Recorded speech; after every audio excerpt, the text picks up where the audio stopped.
And all eyes have been on Tucson, Arizona, with the disappearance of Nancy Guthrie, Savannah Guthrie's mom. That happened 16 days ago. So they have been looking for her, 84 years old, for 16 days. There is a major development in this case. The Pima County Sheriff today announcing that the Guthrie family, the children and their spouses, so Savannah, her sister, her brother, and their spouses, have all been cleared as suspects in the disappearance of their mom. That was a major development today. Also, TMZ announcing that it has now received a fourth demand. You're taking a look at that right there. A fourth demand email demanding money, saying that they know where Nancy Guthrie is and they know who her kidnappers are.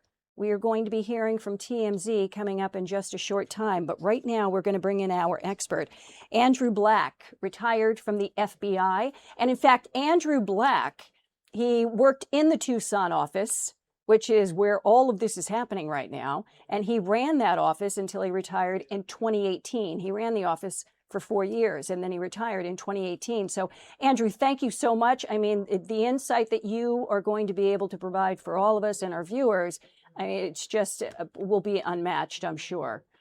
So Well, thank thank you you. for having me. I Yeah. appreciate it. So now, what does it say to you, first of all, that the Pima County Sheriff came out and has eliminated all the Guthrie children and their spouses in the disappearance of Nancy Guthrie? So nobody in the family a suspect anymore. It's a little bit concerning to me, the messaging here. Everyone has compassion for what the Guthries are going through. I can't imagine a loved one being missing this long. And there's a lot of pundits out there with opinions who cloak their identity through the anonymity of the internet. So I understand why, it's for the family's well-being that they're making this announcement. But why is the sheriff sending this out unilaterally? I don't see the FBI mentioned in this announcement. In fact, I'm sure the FBI had nothing to do with this announcement because the wording is very, very curious, some odd language. Sheriff Nanos is talking about begging the media to honor their profession and use some sense of compassion and professionalism.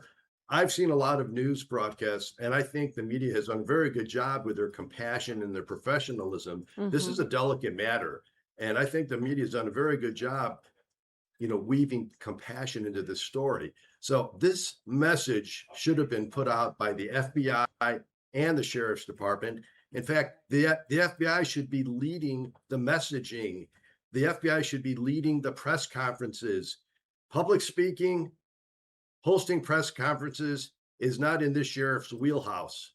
The public needs to hear from the investigators so that it instills confidence that the hard-working men and women of the FBI and the sheriff's office are doing everything they can to bring Nancy home. It's interesting that you're saying that because every person in law enforcement that I've spoken with since the very first news conference that the sheriff held after she disappeared has said exactly what you just said, that the FBI should be leading these news conferences and actually should be the lead agency in this investigation, but they have not been. Yeah, the FBI, they're the world's best investigators when it comes to kidnappings, violent crimes. They have tremendous resources. They have tremendous expertise. So the sheriff, they're in the backyard of the sheriff, utilize that resource. They are also trained in how to message coherently to the media and professionally to the media, which we haven't seen a lot of. Turn the media. It shouldn't be a knock on him, but there's no room for egos here. Let the FBI handle the communications. Right, because some people naturally are better at it than others. But again, getting back to the fact that he's already issued that statement, he posted it on social media saying that the family and their spouses no longer suspects. What does that say to you about where they stand with this case? And what message then does that send to the public and whoever it is that has Nancy Guthrie? Yeah, I think they're letting members of the public who are opining negatively about the family that, hey, knock that off. But it's also maybe sending a message that we're getting closer. We know it's not the family. And, as you've seen since that video was released, every day seems to be there's a little bit more information about the individual who committed the home invasion. You know, we Hmm. started off with that video, then Hmm. we had a description of the individual with the height, then a sketch was done. The backpack was identified as a manufacturer and place of purchase.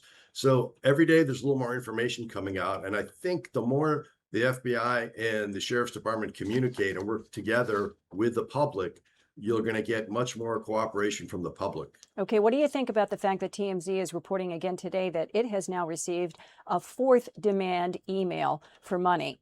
And this time the person saying they know exactly where, not exactly where, but they know where Nancy Guthrie is, and they know who, not just one person, but who multiple people the kidnappers are. And so TMZ was talking about this today. What do you think about that?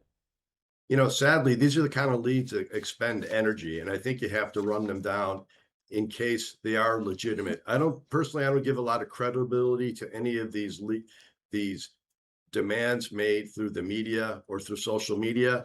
I think these are probably crimes of opportunity, Right. but you have the lead now. You have to run it down and find out who's behind it.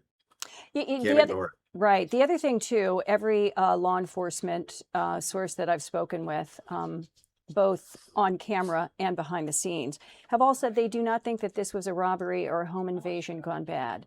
They all believe that this person specifically went there to kidnap Nancy Guthrie. What do you think? The factors leading up to her disappearance and abduction does indicate there was planning involved. You know, Hmm. the offender was suited and concealed from head to toe. A lot of effort and planning went to in concealing his identity. I've worked burglary cases before. This person went to extreme lengths to try to mask their identity. So to me, this seems like something of a bigger plan to commit an abduction. So I don't see it as a random opportunity, a random crime. I think this was targeted. Okay. They are also now saying that not only is the backpack sold at Walmart, and they have the exact name brand of it, they say also the jacket and the face mask that he had on, all sold at Walmart. So that the average person understands now what's going on behind the scenes. What are investigators doing at this point? Because now they've got three major pieces of evidence on that person bought at Walmart. Yes, that's a very good lead because Walmart has a very good loss prevention department, and you know they keep track of all their purchases. Well, I know what they're hoping. They're hoping that this was paid for with a credit card and that multiple items were bought on the same day, which may be the case. Right. Hopefully, they were purchased with a credit card, and then you have an individual who purchased it, and you can tie those purchases to that individual. You got a pretty good suspect. On the other hand, if the individual purchased them with cash, there is a camera, if you've used Walmart before, that captures the image of the individual making the purchase. The question then comes, can you retrieve that video if it was beyond 60 days? As we've seen with that Nest camera, Google was able to get video when people thought it wasn't possible. So we know whoever purchased that, unless they stole it, if it was purchased, there's an image of who made those purchases. May not be the person wearing the clothes, but it would be somebody connected to them at the very least. And then how long would it take to be able to retrieve that video? Say, for example, if they even have it, or they then, if they don't have it, if Walmart doesn't have it, and that the FBI has to go use the back channels again to retrieve video from them, like they did with that doorbell camera. How long does that take? If the purchases were made close in time to the crime, like within 30 days, you could get it quite quickly through Walmart if you could establish that those items were purchased together. I think they were purchased outside the 30 to 60-day period. So you're going to have to call in digital forensic experts. The FBI is part of a network of private sector corporations like Microsoft, Google, Apple. They can draw on those resources, and this could be a problem they can all try to solve. Because something is deleted or written over doesn't mean it's completely gone. but I can't gauge how long it would take experts to try to retrieve that video if it exists. Okay, did you just say that you think that those items were probably bought at least 30 days, maybe even 60 days before she disappeared? Did I hear you correctly? I'm sorry, I misspoke. Oh, okay. We're already into 16 days into Nancy being missing, right? Right, right. So I think we may be outside the 30 days, but there's no way to tell for sure. If these were purchased close in time, Right. let's say a week before, there's a Hmm. very good chance they could find those items if they can track it to a specific Walmart, and Okay. they can tie that those items are purchased together. It's a timing thing. And once you get out of 30 to 60 days, depending on what the store policy is for overwriting video, it becomes more difficult. Okay. Now, also, the sheriff has already said, and so this is well known, that DNA was found inside Nancy Guthrie's house, and it is DNA that does not belong to her or any member of her family or anybody that works for her. But there was DNA found in the home. Also, that glove that was found about 2 miles from her home, it was on the side of the road in some brush, that there is DNA in that. So now they're waiting to see if the DNA results in that glove match anything on the database, Mhm. a national database. But if the person doesn't have a criminal record, then that person's DNA would not be in the database. Yes, but all is not lost in that regard. You know, Okay. we have to temper our expectations. I'm hoping the DNA that we've recovered from inside is tied to whoever committed this crime. And it would be ideal if the DNA retrieved from that glove is tied to the person who committed this crime. We're gonna have to temper our expectations, but they're really solid leads to follow. And so what'll happen here is this sample will be taken to the crime lab. A DNA profile will be created, and it'll be submitted to the Combined DNA Index System, CODIS, which is the FBI's repository for more than 20 million DNA profiles from labs all over the country.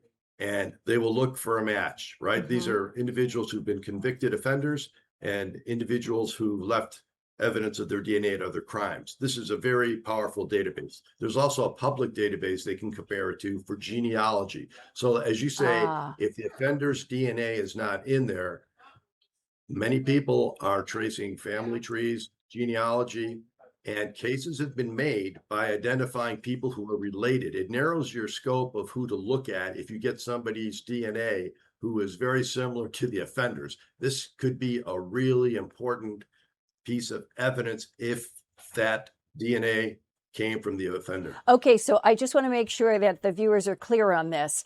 Even though this person who took her, and it could be multiple people, but say the DNA in that glove belongs to the person who took her, and even though his DNA does not have a hit on the database because he doesn't have a criminal history, he could Correct. be related to somebody who has a criminal history, whose DNA is in that database. And through Absolutely. genealogy testing, they might be able to take that DNA and trace it to this person. Is that right? Absolutely. Yes, like a brother, a nephew, a niece, a father. And you know, there are these private companies that you can submit your DNA to find relatives and things like that. It's very popular right now. The FBI and investigators can also go to those databases. You'll need a legal process to access their database, but it's not impossible. And doing the genealogy connection, how long does that normally take? Well, first, you need to get a good DNA sample, right? And we've got the glove and we got whatever they have inside the house. The glove was outdoors, right? Right. And so if you have a sample, it may have deteriorated, which doesn't mean you can't get meaningful information from it, but it may take longer. A really good sample of DNA could return a profile within hours or a day. If it's been corrupted either through elements or people trying to clean, it may take longer to get a relevant specimen analyzed. So it may take days or weeks at times, depending on the quality of the sample. From your experience, do you think that Nancy Guthrie is going to be found? Do I think she's going to be found? Is that what you Yes, asked? yes. I'm praying like everybody else.